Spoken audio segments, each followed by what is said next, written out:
Yes, guys, welcome back to another episode of the Endless Race podcast, episode 22. And today I have the immense pleasure of introducing a very special guest.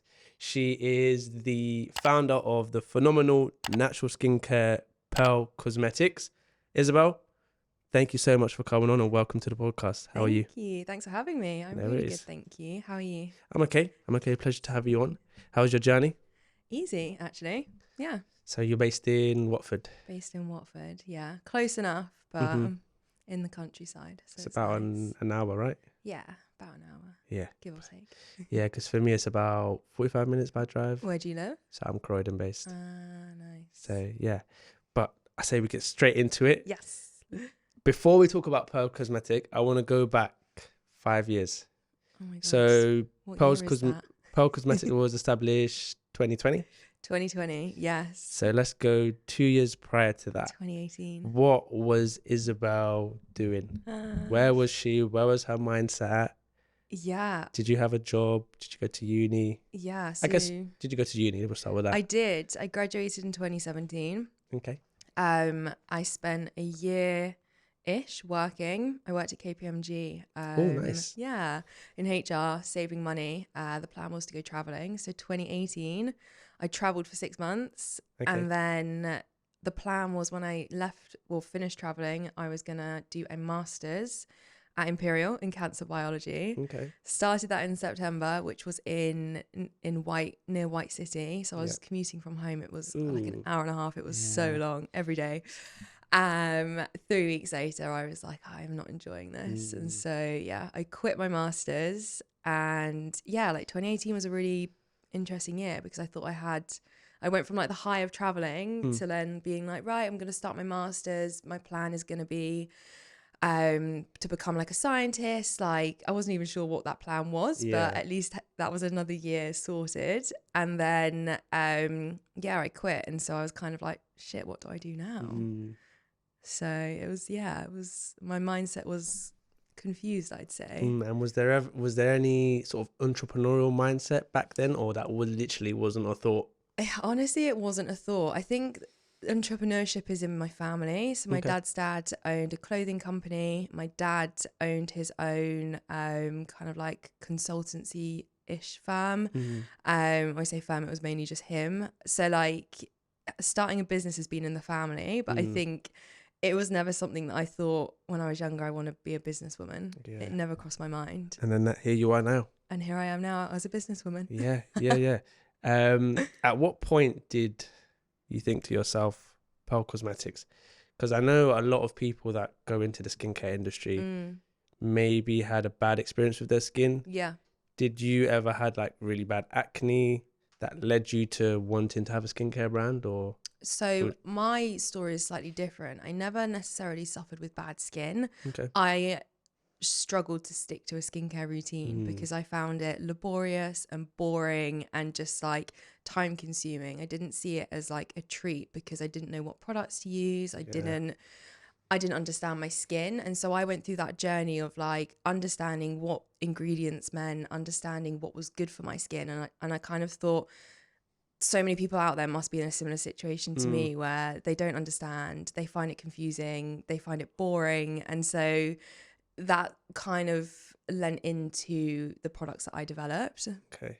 Yeah, for me, I would say in guys, I don't know if you would agree, but do you find that a lot of guys don't have a skincare routine? Because I know a lot of my friends or people that I know that don't have no skincare routine, but their face is just flawless. Yeah.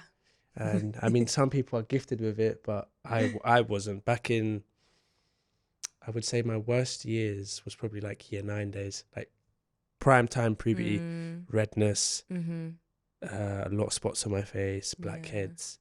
And I absolutely love a skincare routine. Yeah. Skincare and hair routine. Slay.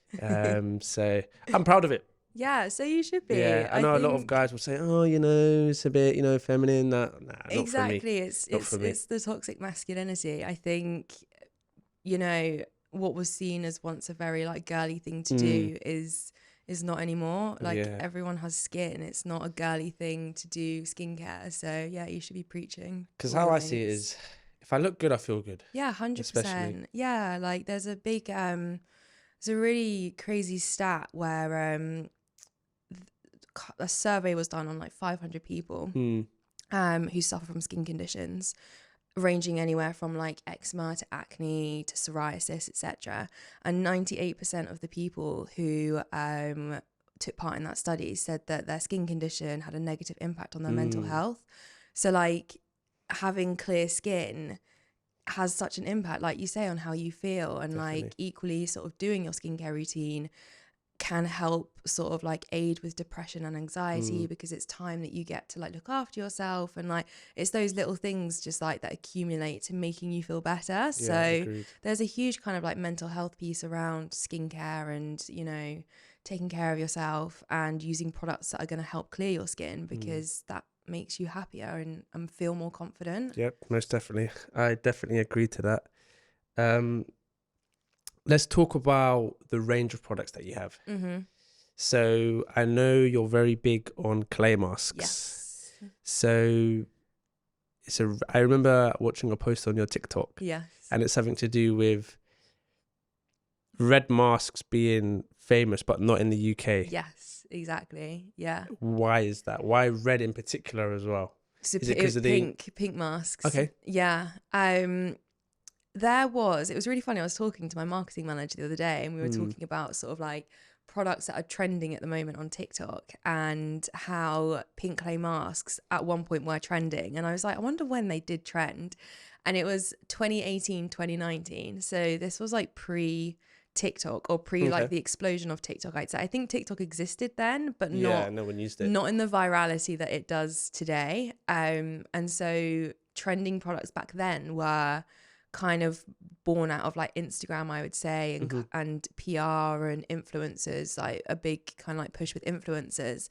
I think the virality of clay masks and it was in Australia was done purely through just like the impact of using influencers. So there was one particular brand which kind of inspired me to start Perl, and the way that they grew so quickly was just by using micro influencers, like getting everyone talking about the products that then made it kind of like a viral brand. So very different to how it is today, but no product like that existed in the UK. Like there were pink clay masks that brands did, but there were no brands that had just started selling a pink clay mask and grew from there. Whereas like this particular one in Australia had done a pink clay mask, similar to like you with your Amazon stuff. Like you see a product trending and you're like, I'm going to jump on that. The guys that own this company were the same. They saw that the pink clay masks were trending, and so they built a company. And so I was like really inspired by that story, and I thought, and is that purely based on the pink clay mask? That's purely it? based, that's all they sold was a pink clay mask, and now they have like a bigger product range. And so I thought to myself, like, interesting, why does the UK not have a pink clay mask, a British pink clay mask? And if two guys can start a business, I can do it too. Yep, I like that mentality, definitely. And you sell other products as well. I know you sell some oils as well. Yeah, I actually bought some with. Yes, yeah, let's show them. Grab them.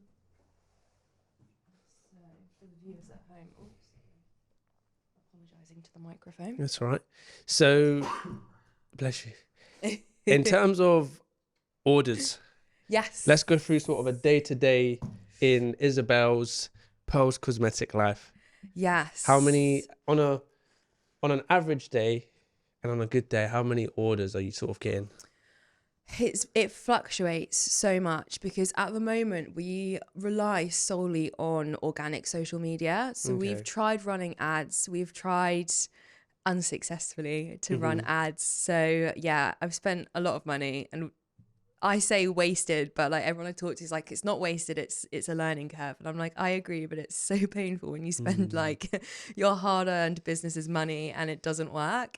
So sales are generated through social media, and so if a post does well, we can do like hundreds of orders over a weekend, which is incredible. Wow. But I would say on average we probably do like, on a good day, like 5 orders. On a really good day, 10 orders, but probably on average like a couple of orders. So I think considering that's organic, that's good, but it's then reliant on me constantly posting on social media and you know, I always say to my marketing manager, like, it's not a marketing strategy to rely on a viral post, but at the moment that's our marketing strategy. So yeah, it's tough. You know, it's funny you say that because I recently got a social media marketer, and when she listens to this, she's going to agree with you because she only believes in organic growth. Oh, interesting. She doesn't really believe, well, I mean, she's like, she would prefer to do that rather 100%. than spending money on ads and stuff like that, which I'm happy, you know. But like you said, it's just going to mean that we need to produce more content. Yeah. The content that we provide is going to have to be of quality. Yeah, exactly. And I think you get to a place where almost like a glass ceiling, and like no growth brand is doing it organically. And I know that, like, I'm not dumb to that notion. And I think, you know, a lot of ad specialists that I like follow on social media will say, like, it's amazing you've built an organic brand, but like you need to be incorporating paid ads in. Yeah. And I totally agree with it. But for me, it's like I've just not found the agency that works for me. So, and then you then have that kind of like worry of, I don't want to spend thousands of pounds to then see no return on that investment, which is what we've done in the past. And so it's, running a business is risky. And so, especially when it comes to ads, 100%. because I think there's so much human psychology, tips and tricks, not tips and tricks, but like strategies. Yeah. And it's just, you need to spend money, because with Amazon FBA, I think I've spent in my first year at least like 2K. 2.5K on ads, and got nothing in return. How much did you spend? So in total with agencies and ads, 8 to 10K. Oh my God, wow. Yeah.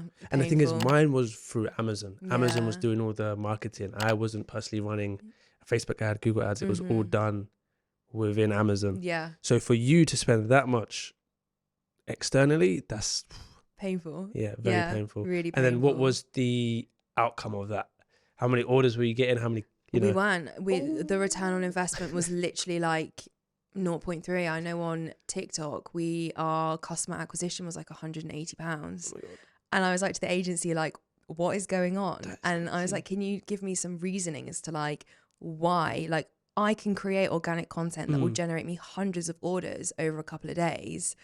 Why are we paying £180 to acquire one customer? That's crazy. And they came back to me with just some like jargon, being like, oh, well, you know, if your average order value was like £80, and I'm like, yeah, if my average order value was £80, I'd be fucking laughing. Like, shut up. It's not, is it? But it's not, because my products retail at like £36. Like, sorry, I'm not taking that as an answer. Like, I know plenty of other business owners who have lower priced items to me who successfully run ads. Yeah. So I think it is just, it's a struggle. There's a lot of people out there who overpromise and underdeliver, and it's fishing those out. And like, I work with a business coach, and one of the agencies that we worked with, or actually all three of the agencies that we worked with were, what's the word? Like, he had kind of, what was the word that I'm looking for?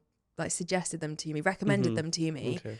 He has a vintage clothing company, and he works with other clients in like the fashion space. And he's like, they're performing really well, like they're doing amazing for me. And so I was like, okay, well, I'd rather go with your judgment than try and find someone random off the internet who's trying to like pitch to me. And like, between him and I, he was like, I don't understand it, because with my other clients, they are like doing like a 3x return on investment. Like, I just don't understand why it's not working for us. Like, and I was like, I agree. And then you start getting in the mindset of like, maybe my products aren't good enough. Like, maybe my business isn't good enough. Yeah, the doubt. And so, yeah, exactly. So we're back to just organic, doing what I know best, doubling down on that and recouping the money. And yeah, I think like the way forwards for me is potentially like a freelance ad person who can actually like dedicate the time, rather than just being like because when you talk about ad agencies, like, you'll have companies spending £100,000 in a month. I was spending £1,000, so they're not going to waste their time trying to make me successful. They're going to spend all their time making the 100K people successful, so that they continue spending the money. So it's hard. It's really hard when you're just a really small fish. Yeah, exactly. And because, like you said, you got to spend so much money to then take the risk of essentially not getting no orders. yeah, it's very difficult. Ads is it's a very hard thing to master, I would say, especially like you said, being a small business. But anyway, the products. The product. Let's talk to us. Okay, so I've bought with a couple. Okay. This is our clay mask set. I'll let you. Yes. You can have the unboxing experience. Ooh, okay. So this, I assume this is Slides out. Okay. Yeah, it and is. It's a bundle. It's a bundle. Yeah, Okay. so it's a kit. So this retails at £36. Makes a really good gift. A really nice unboxing experience. I really love the packaging. Yeah. My graphics designer will agree with me. Simplicity for me is always the best. And I love the fact that it's just so clean. Yeah, the it's logo, nice, isn't it? My friend designed that. She's a graphic really designer. nice. She did an Really, awesome nice. job. Okay. Ba-ba-da-ba. Ooh. It's pink. It is. Okay, so walk us through. Okay, so you get a spoon and a spatula. I got to do this, right? Yeah, you got to do this with the hand behind it so people can see. Come on. So that is a little spoon and a spatula. So basically, like and a this. mixing bowl. So the idea is that it is a powder clay mask. So all of our formulas are waterless. There it is in all the glory. And you basically use the spoon to mix up the mask with water. So you add the water at home. Okay. And then you get a little bottle of oil. And once you've mixed the mask, you add the oil in. And this basically is so that you can like customize it to suit your skin. So if you have oily skin, you would use less oil. If you've got dry skin, you would add more oil. Okay. And so it's basically like a whole sort of experience. It's a bit like the IKEA effect, right? Yeah. Like you take furniture home and you're excited to build it. Yeah. Well, some people are, unlike me. I'd find it a bit stressful. When this is literally like you kind of like take the set home, you mix the powder up, it turns from like white to pink. Yeah, so it's just kind of like a whole sort of experience. It's a bit like nostalgic as well because when you were a kid, I don't know about you, but in the bathtub, I would literally be like mixing all the different things that I could find together and like to create a little lotion. So yeah, that's our bestseller. This one, yeah? This one is our bestseller. And the idea is that basically once you buy the set, you then only need to buy refills. So you buy, you can buy the powdered clay or the bottle of oil. So once you've got the full set, you then don't need to repurchase the whole kit again. So we sell the refills in a cardboard jar.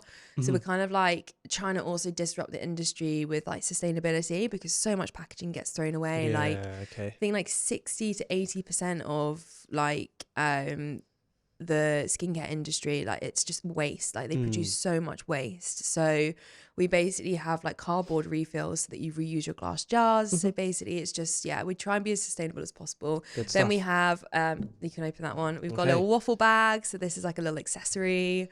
So we do some accessories. And then inside you will find a cleansing pads. Reusable. So if you do use cotton pads, I don't know if you use them in your skincare routine. So I think it's a Liz Earle cloth flannel type thing. Epic. So people who use like cotton rounds, disposable ones, when you use a cotton round, the average person uses like 3 to 4 a day. 1,000 end up in landfill each year. So by using these, they're reusable. They're made out of cotton and bamboo. So basically you get 5 in a set, put them in the washing machine and reuse them so that you're not wasting, you're not putting cotton rounds in landfill. And then that is a little booklet. It's got my face on it on the back. And so basically it just has a little bit about our story, how to use the products, all of the other products in our set. So every order will come with one of those so that people can have like a little guide as to like what Perl is all about. These all your products? Yeah, that's all of them, I think. Yeah, all of the products. So we have quite a small product range. Obviously start small and expand. And then there is also an oil in the bottom of that. Yes. Yeah. This is so cool. This was our second I feel like product. it's Christmas. Yeah, literally. This is the second product that we launched. This is a facial oil. So it's great for oily skin. It's formulated with jojoba. So it helps to like rebalance the skin, hydrate, lock in moisture. It's really good for like redness and irritation as well. So yeah, we have, those are our first 2 products. And then we've got one more, which is a green clay mask. Yep. Similar to the pink. And then we are also launching a eyelash oil in July. I saw that. That was, I could not pronounce the... Trichotillomania. I'm not gonna attempt, but I know it's got something to do with your eyelashes. Yeah, so it's I'm like really hot on mental health. I've struggled a lot with my mental health in the past. Okay. And one kind of like symptom of my mental health is something called trichotillomania. And it's it's an OCD kind of like compulsion to pull out hair. Okay. So people can have it anywhere on their bodies. Mostly they would have it like on their head, so their scalp, but I have it with my eyelashes. So I will pull out my eyelashes, I will pull out my eyebrows, and it's when I get like stressed, anxious, tired, bored, like it affects me. And so what the eyelash oil started out as was more of a personal project because I was just so sick and tired of having gaps in my eyelashes and looking like a weirdo or feeling like I looked like a weirdo. I don't think anyone would have cared, but I felt it's similar to like when you were younger and you felt like uncomfortable with like acne and like spots and redness. Similar thing. I just felt insecure about the fact that I had gappy eyelashes. I didn't want to wear fake lashes all the time. And so, yeah, it started out as a personal project to regrow my lashes in a healthy way. And I thought, I'll share this journey on TikTok. It did really well. And people were like, are you going to launch this? Like, can you create this as a product? And I thought, you know what, actually, why not? Yeah. So that's going to be launching hopefully by the end of July. Okay. Really excited about. And you're seeing the benefits on yourself? Yeah. All my natural lashes. Okay. They're all natural. Wow. Amazing. Yeah, I can't remember the last time I walked out the house without wearing fake lashes. Oh, wow. Okay. So yeah, it's been really good. Yeah. Before I ask you about the ingredients, actually, no, I'll ask you about the ingredients. So how did you come about knowing what ingredients to use and stuff? Yes. So my background is in biology. Okay. So I did a degree in biology, which has really helped me kind of understand like the composition of skin, like formulations and things like that. Had I done chemistry, it would have been a lot more beneficial. But yeah, because a lot of skincare is kind of like chemistry. But basically, just honestly, a lot of trial and error, a lot of kind of like market research, seeing what is out there in the market, what ingredients are in other products, why are they using it, understanding what the ingredients do. And then when it came to kind of like creating the products, honestly, just trial and error, mixing things up, seeing what quantities I needed, a lot of Googling to understand like what percentage I could have that was safe for the skin. Okay. And then once I kind of like had a formula I liked, I then tested it on like my friends and family. And then this was obviously before I launched, and then you have it like safety tested by like a cosmetic chemist to make sure that it's like all safe for the skin. And then now I go about it where I'll have like a small cohort of my like VIP customers who I will ask them to help me test products. So they basically get like early access to the products to test them out, which is like a really nice kind of like way to give back to your community as well. Did you ever have a product where you put too much ingredients in and it failed and stuff like that? So far I haven't. And interestingly, I had a conversation with my business coach yesterday because we were talking about like new product development. And I was just like, I'm too scared to develop new products because so far everything has been like a resounding success. And I'm so worried to create a product that like goes through trials and people are like, I hate it. And like obviously like when we launched our green clay mask, we had I think 24 people test it, and out of the 24 people there were 2 who were like, I really don't like it. But you know, you have to account for that. Like 2 out of 24 people is like, you know, a number that I can think, okay, that is probably like a reasonable amount of people who might not actually like a product. Like 100% of people aren't gonna like your products. And I think that's just the nature of skincare. It's so subjective. Skin is so different, which is why I think, starting a skincare brand was just, interesting for me to do because it's so difficult. Yeah, because like you said, you don't know how people are going to react 100%. To the skin. Like you could use a product that doesn't react. Then I could use a product that reacts. So I don't know if you can tell. So I'm a big fan of The Ordinary. Yes, I love The Ordinary. However, you know about I think it's the exfoliator. The red one. There's a red one. Oh, yeah. Like so chemical exfoliant. It's really, really strong. Yes. And I've kind of like chemically burnt my face. Yes. So I've burnt it here. You won't be able to see it on camera, but I've burnt it here. Yeah. And then here. And the first time I used it, I was thinking, oh, it's just a burn. It's fine. Yeah. You know, it's an exfoliator. Burning is good. Good Burning sensation. Anyway, I've left it on. Done it the next time. And then it's starting to hurt a bit more. I'm thinking, it hurts. Anyway, I've just wiped it off and it's just a red mark on my face. And now this one as well. Seems to be getting worse. Interesting you say that though. Seems to be getting worse. I'll take that oil home with you because Okay. I had a customer message me the other day, and she sent these like insane before and after photos. She suffered a chemical burn from from a makeup product, I think, makeup or skincare product, really bad on like a whole half of her face. She sent me a message literally being like, I'm so grateful for your product. She used the facial oil and she was like, it has completely cleared up my skin. And you know, I literally read it and I saw the before and after photos, and like if you want, you can post them somewhere on I don't know, on the video to show everyone. But honestly, the difference, I was just like, that is insane. Like, and she was just like, thank you so much. Like I feel like happy and confident to like leave the house now, like whereas before I was so anxious about it. And like we've spoken about before on the podcast, like the whole reason I kind of like wanted to create the brand was just to give people the confidence to be able to like leave the house like and feel comfortable in their skin and not feel like they have to cover up and wear loads of makeup. And so try the oil. Let me know how you get on. And it must feel so good, you know, when a customer comes back to you and basically says, I'm confident enough to go out there, feel good, look good. Exactly. When people ask me like, because obviously like business is hard, like it's not all like, you know, it's not all rainbows and fairies. And people say to me like, oh, like when the going gets tough, like what keeps you going? And I like, it's my customers. It's literally like when I have a bad day, I will go on Trustpilot and I'll read the 5-star reviews, or like I'll go on like my Instagram messages and I'll read what people have said and like comments and stuff. And like when I opened up about having like trichotillomania, like the amount of people in the comments who were just like, oh my God, I felt so alone in this battle. Like I felt as though I was the only person who like suffered from this. And so like, that's what keeps me going, because I know that like somewhere out there I'm helping at least just one person. It's a good cause, man. I like that. So keep doing what you're doing. It's really good. But I also saw someone left a bad review. Someone left a bad review. When someone left a bad review for my product, so I started off with private label. So I had a baby bib, and it was one of the ones that like catches the food and stuff. And when I got my first negative review, I was just like, oh, I don't want to do this anymore. And the reason they gave it wasn't a 1-star. It was more like, you know, a 3 or a 4. Agreed. Yeah. Like a 1-star is, especially in the skincare, I would say is like, it irritates my skin. Not even that. No, because you can't control that. Yeah, like I'd say a 1-star review was like half my order was missing, customer service didn't reply to me, like the first point of call is go straight to the business and say I've got a problem.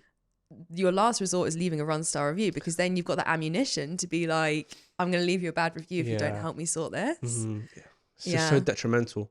But I guess, like you said, you can't create a product that's perfect. Exactly. And the 1-star review was literally, like you said, it was the customer's daughter, which one makes me think, how old was their kid that was using these products? Like I say they're okay to use like 13, 14 upwards. Like any younger, like your skin is really sensitive. So, you know, don't be using like quite detoxifying products. But yeah, the 1-star review was just the product didn't agree with the customer's daughter's skin. And, you know, it's one of those things where skincare is subjective. Just because a product doesn't suit you doesn't mean it's not going to suit anyone else. And it was just frustrating. And I hope and I know kind of that like customers who read that review will kind of see that and be like, okay, well, just because it didn't suit their skin doesn't mean it's not going to suit everyone else's. Exactly. And I appreciate that you're never going to get all 5-star reviews. And I agree that someone who does have all 5-star reviews starts looking a bit dodgy, because are you deleting the bad reviews? Are you like, you know, getting fake people to leave you good reviews? So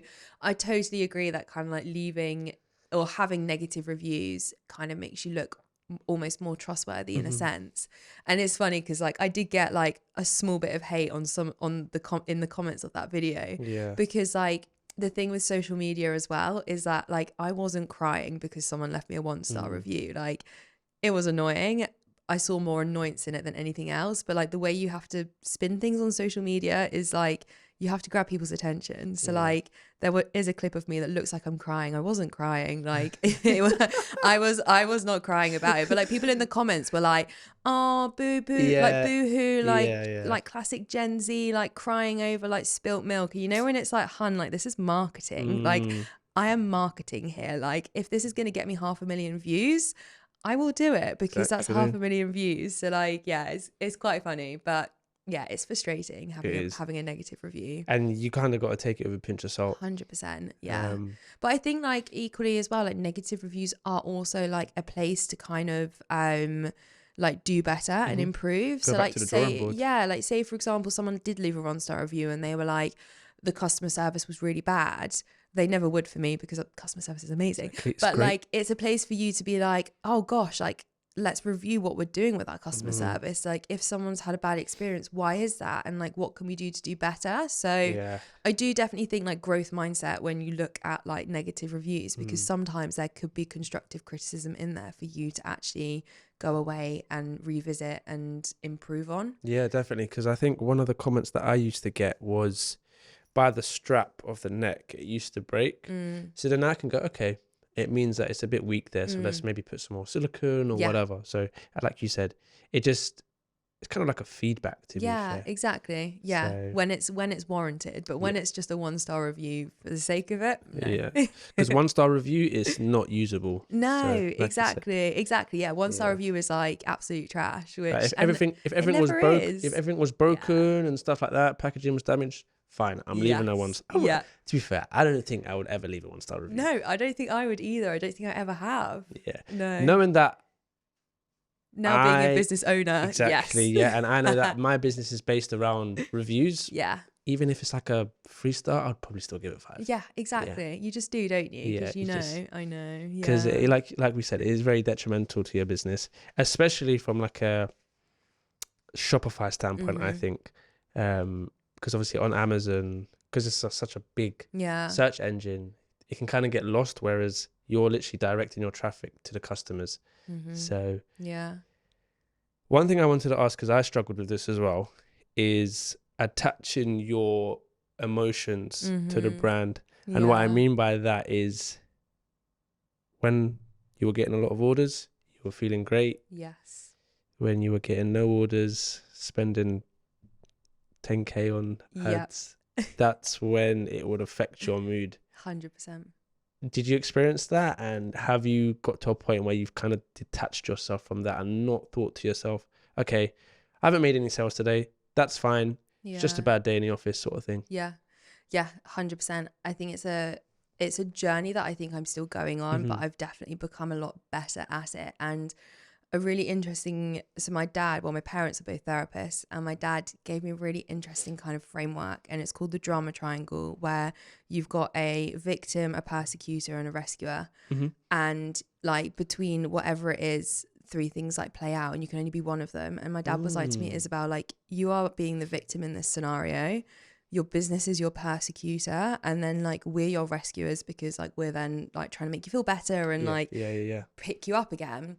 And he was like, why are you letting your business persecute you? Like, why? And I was like, you are so right. Like, I've created this thing. Why am I now letting it dictate my mood? Like, how happy I am. Like, if we have a successful day, I'm on top of the moon. And if I waste 10K on ads, I'm like in a state of depression. Like, and I kind of just like, and it's definitely not been like an overnight thing. It's something that I'm like slowly working towards. But yeah, I totally agree. Like, it's really hard to not pin your self-worth on the success of your business, because, and it I guess it's similar even if someone's working like a 9 to 5, like you want to do well, like you want to prove yourself, whether that's to like, you know, your bosses, your partners, your friends, your family, like you want to succeed.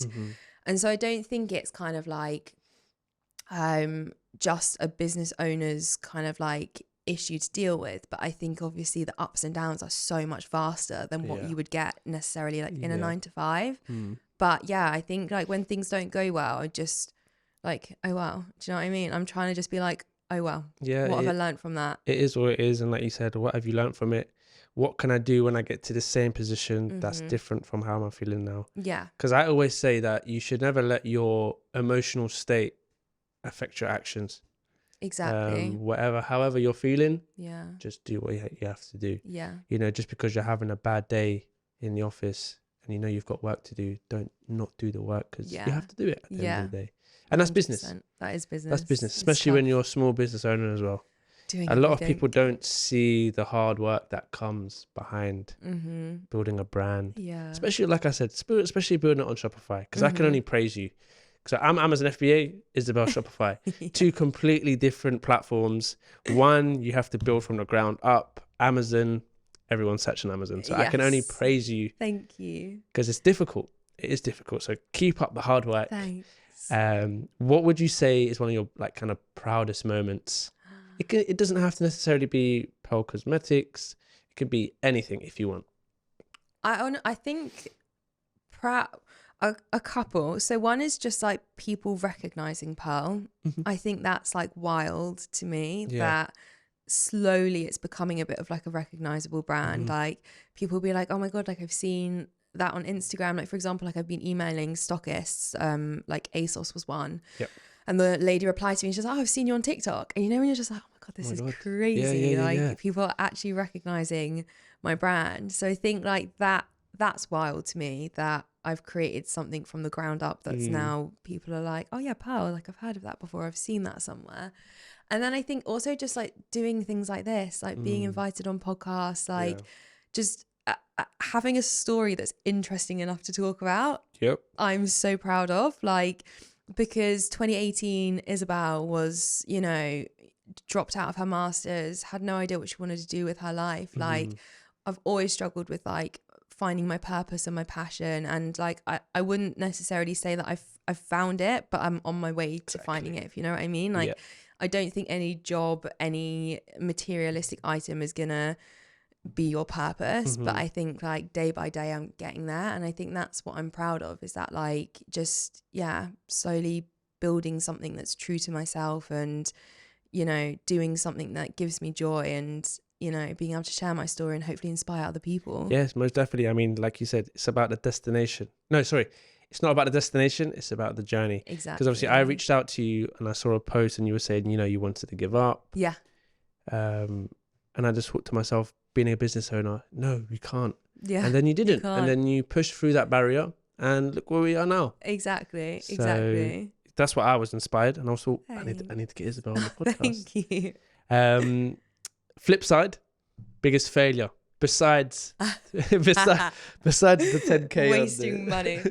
Oh my goodness. Biggest failure. What has been my biggest failure?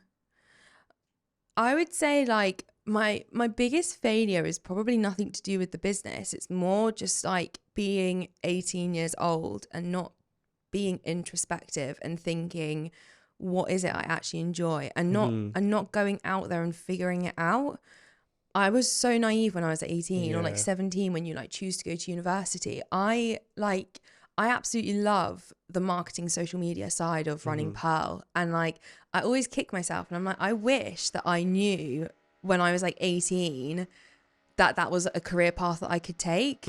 And I really wish, and I'd say that's probably my biggest failure, just not understanding what I enjoyed and just like following a crowd and like just, do you know what I mean? I think a lot of people struggle with that though. Yeah. They see, because I started off in property and I did it because everyone else was doing it. Everyone else, you know, you can make a lot of money from it. But at the end of the day, I really wasn't enjoying it. Yeah. It was very time consuming. I didn't enjoy it. So I was thinking to myself, what are my strengths? What am I good at? What are my weaknesses? And I would say my one of my strengths is like optimization. Yes. So from a e-commerce standpoint, you know, the pictures, the design, all of that stuff, I would like to say I'm quite creative. Yeah. And I was thinking to myself, why not do Amazon FBA? Yeah. And then that's how it came about. But yeah, like you said, I think a lot of people like to follow the crowd.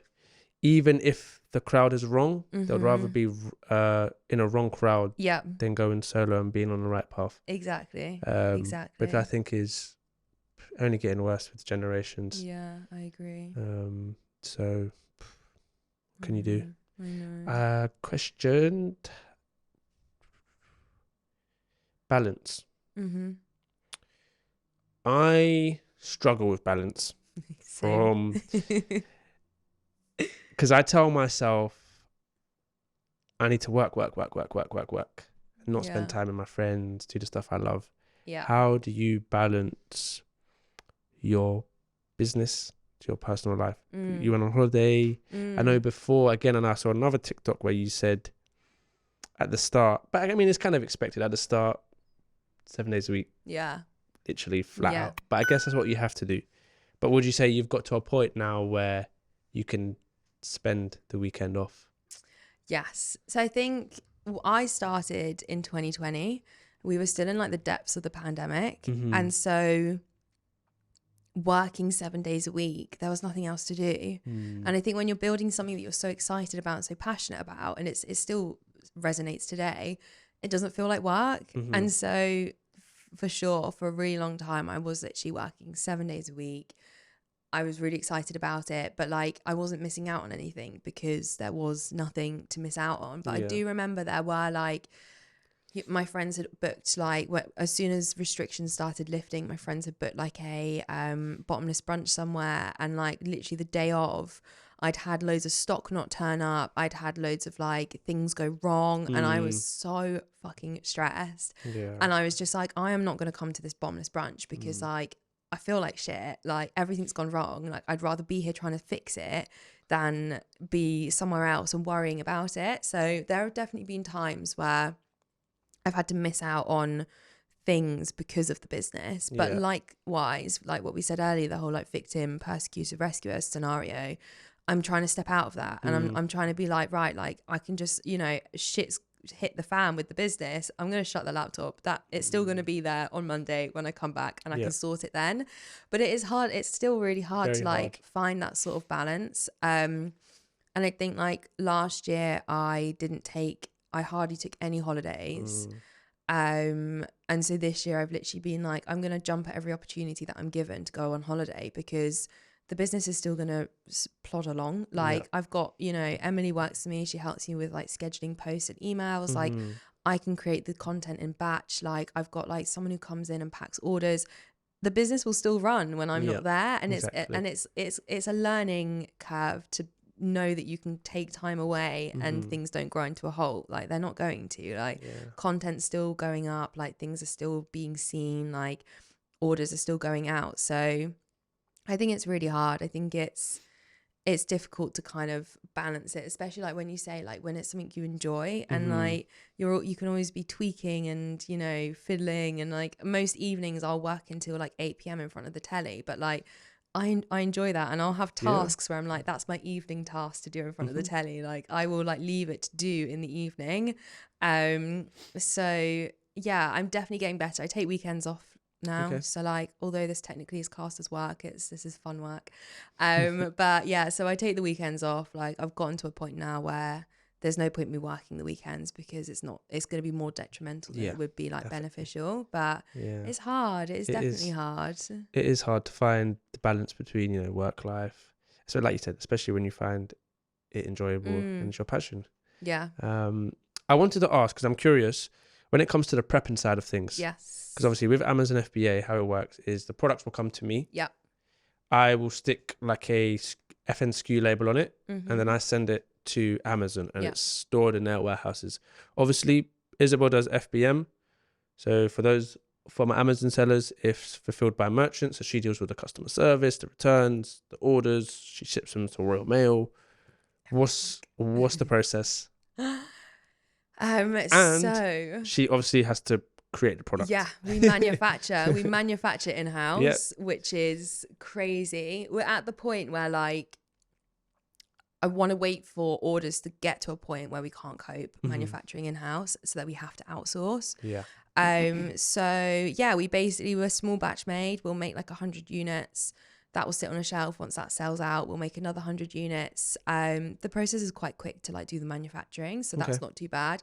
It's the one thing that I wanted to hand over as soon as possible. It's the thing I hated the least. I feel like I had been just jaded in the past with things that went wrong with my manufacturing process, that I was like, I don't want to do this anymore. And also it's easy. It's like making a cake. Someone can do it. Doesn't need to be me. So yeah, once the products are made, we have an order that comes through Shopify. Everything's linked up to Royal Mail. So we'll print out a shipping label. It'll have the packing list, and we literally just pick and pack, pop it into a box, seal it up, put the label on, throw it into a sack, and then Royal Mail come and collect it. Yeah, that's cool. So yeah, for Amazon, it would be UPS. Yeah. But that's cool. Yeah. Sometimes that's the best time, because like when I'm prepping my products, I think, yeah, I'm doing business. Yeah, this feels so good. I love it. I mean, do especially, love it. I mean, when you have lots of products, it's a pain in the ass. Yes. And you got to spend like 4 hours. But when you're really doing it, you're thinking, yeah, I feel like I'm doing business. Yeah, right. Especially when it's like a business to consumer type of thing. You know that your product is going out, something that you've created. Isobel Perl Cosmetics has created is going to people that is benefiting them. I just think it's so great. I know, it's mad. It is mad. I don't stop and think about it enough. It is crazy. Yeah, I think and that's another thing that we all struggle with. How old are you? 28. 28. You've created a brand. You know, you've got 40-year-olds that now want to create a brand. For very young. So, you know, one thing that I struggle with, again, is being grateful for where I'm at on my journey. So sometimes we can get lost in 100%. thinking to myself, oh, I'm not doing enough. I beat myself up. But realistically, you shouldn't. You shouldn't, because you've built a very fabulous brand from the ground up, and it's only going to grow. Hopefully. It's only going to grow. So, yeah, just we're at a time. So I think it's now to test. Oh God! To test this Isabel's is the most stressful part of the Isabel's knowledge. Are you good at general knowledge? No. Come on. I'm not even gonna lie. You did biology. I know. I don't think I'm gonna be very good at general knowledge. I've tried to keep them as. I'm so bad at pub quizzes. No one wants me on their team. Okay, we'll find out. Because my artwork is kind of, if you've seen it, it's like a retro sort of Pac-Man arcadey type thing. And I thought to myself, how can I implement that to my brand? I thought, why not test my guests and the general knowledge? Yeah. You know, make them look silly or smart. So you got 3 minutes. Okay. It's quick fire round. Right. Obviously, if you get correct, we move on. If you can't, just say pass, and I'll take your first answer. Okay. So I've got 26. I doubt you'll get to the whole 26. Okay. You might do. Oh my God, I'm nervous. You might do. But are you ready? I am ready. Ready. 3, 2, 1. Which actor played the character Tony Stark in the Marvel films? Oh, I know this, but I don't know his name. I can picture him. Just pass. Yeah. Robert Downey Jr. Oh, yeah. In which year did the World War One begin? Oh God. World War One, 1921. 1914. Oh, What is the capital of Japan?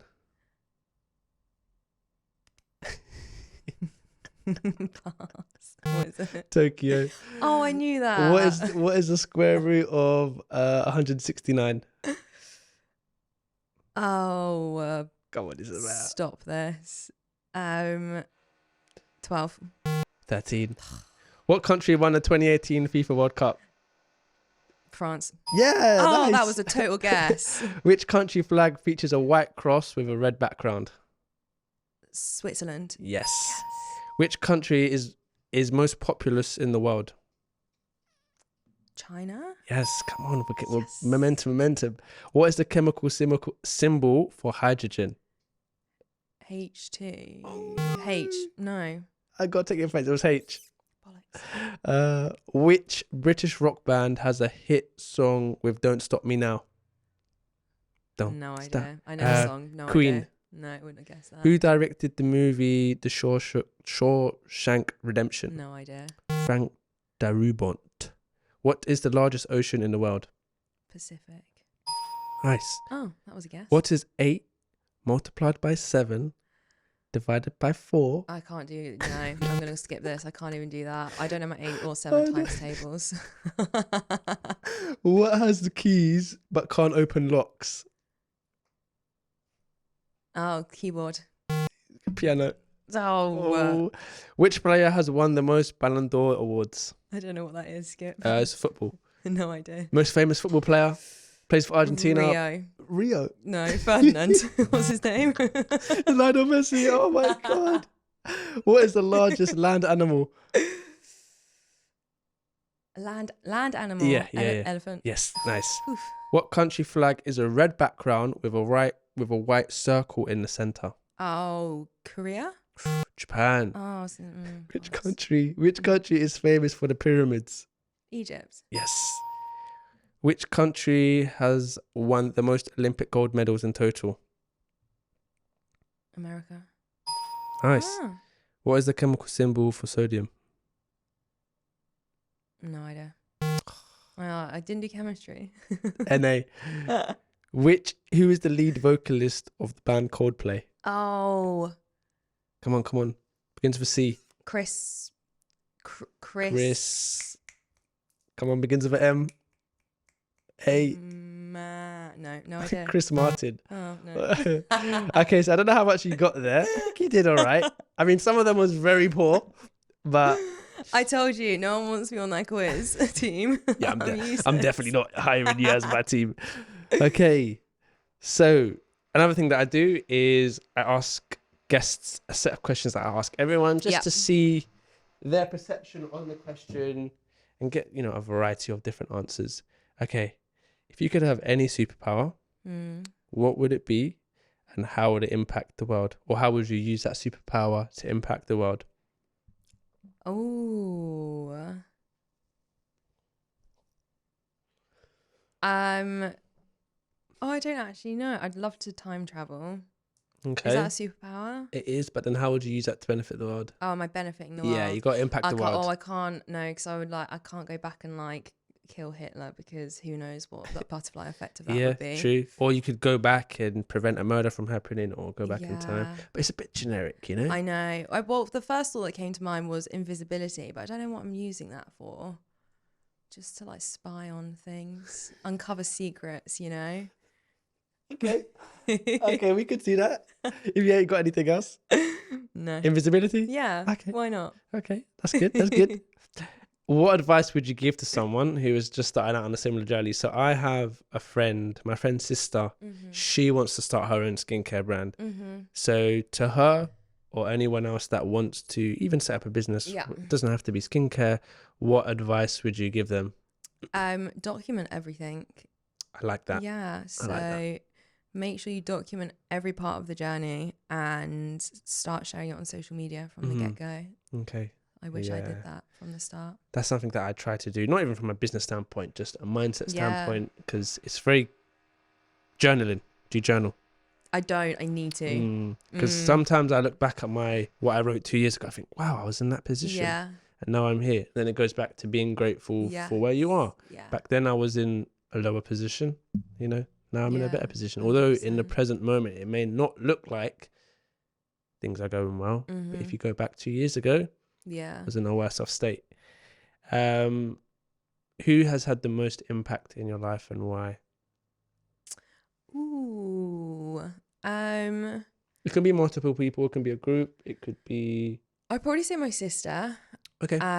Is she older or younger? Older than me. She is... Yeah, I definitely look up to her. She's very hardworking. Okay. She's very level-headed. She is completely different to me. But yeah, she's the person that I go to for advice and support and help and guidance. So yeah, definitely look up to her a lot. Okay, nice one. Again, so this is the question that I prepared you for. Quote. Oh yeah, I have it on my phone, so I don't want to ruin it. Okay, so this interesting was a quote from my sister. She sent it to me right at the start when I started Perl. And it's by Lewis Carroll, and it's, in the end, we only regret the chances we didn't take, the relationships we were afraid to have, and the decisions we waited too long to make. Yes. And it is a quote that I've literally lived my life by. Don't sit around waiting. Take action. Yep. And I think that's what a lot of people don't do, is they wait for this perfect time when you should really just take action. Yeah. Regardless of what happens, whether you fail or succeed, you're not going to learn. Yeah. Until you take that action. 100%. Yeah, what is it? Fail fast, fail quick. Yep, definitely. With a booklet. Oh, my bad. I get each of my guests to write a question that you will answer, and then obviously I'll get you to do the same for my next guest. Cool. So if you wanna, it's the bottom one, it's that one. So if you wanna read it out and then let us know your answer. What's your favorite quality about your friendship group? Who inspires you slash who holds you accountable? Oh, interesting. I like that question. Yeah, because he asked it on the pod, I was thinking, you know what, I've never thought about that. Yeah. I would say my favorite quality about my friendship group, maybe there are multiple, is they are very strong-minded. Okay. A lot of my friends, there are some very big characters. They're not afraid to like suppress who they are, to like conform to anything. And I really love that about them. They have such strong views on things, like important things. And they will always pull me up on like dumb things that I say, or, you know, sometimes I can be a bit ignorant, like to things, situations. I don't know. I can say silly things sometimes. And my friends will always hold me accountable, and they'll be like, oh no, like, you know, this is like I learn so much from them. Like they're super interesting. And I like how everyone's different. Like we're not all the same. Like we are so different. This is my friendship group from home. We're all so different, and we've still remained really close, even though there are so many different characters within the group. So yeah, they all hold me accountable 100%. And yeah, they are all just kind of like smashing life in their own different ways. Good stuff. Yeah, it's good. That's good. Because mine one was honesty. Honesty and understanding. Like I can go to my friends and be like, I'm coming off social media for a week. 2 years ago, maybe they were like, oh, why is he doing that? Sort of thing. But now they understand that that's how I deal with things. You may not have to delete social media, but you may grieve or whatever in a different way. So yeah, I think it's very important. 100%. But I guess, Isobel, that wraps up. It's been a pleasure having you on. Thank you. If you would, this is the camera, if you would like to they can find you on Instagram, TikTok, everything, all the social medias. Find me everywhere. So you can find Perl at Perl Cosmetics on Instagram and on TikTok. My personal Instagram is at Isobel Perl, so you can find me there. And then if you want to shop, it is via the website, so perlcosmetics.com. And I hope you enjoy the podcast. Yeah, thank you, Isobel. So thanks for having me. I hope you guys have enjoyed it. We'll be posting a lot of content on Perl Cosmetics. Make sure I'm going to leave links in the YouTube, Spotify, wherever it is, to the store. So make sure to check it out, make some purchases. We will have a little gift for you guys, so stay tuned for that. But nonetheless, guys, it's been your host, Mario, and I will catch you on the next episode. Peace.